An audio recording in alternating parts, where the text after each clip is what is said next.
Let's go over the player cards. The player cards are essentially your lifeblood through the entire game.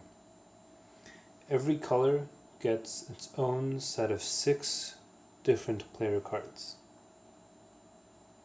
When you get your cards, set them out in front of you in numeric order, going from 1 all the way up to 6.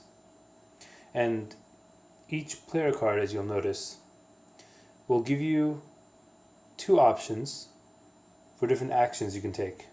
There's an option on the top of the card and an option on the bottom of the card.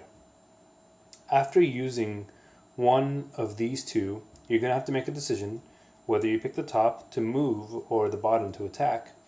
You'll have to rotate the card to keep track of whether you've used that card or not. This is how we keep track of used cards. Then, if you sustain an injury as you're combating the Faza drones and Faza motherships, you'll eventually begin flipping cards over to the injured side. If you receive an injury, you always start in numeric order, starting with the lowest card. So, you flip it over.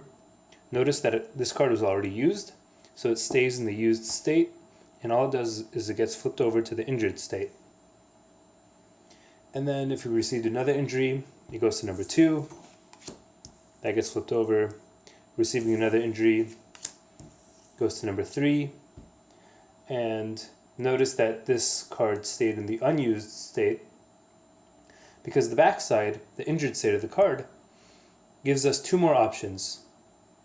Essentially a weaker version of the healthy side, allowing us to move or eventually heal at an outpost.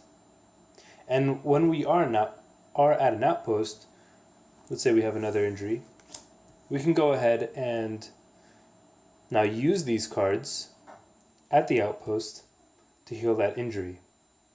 So we use the card to heal the injury, and it gets flipped over.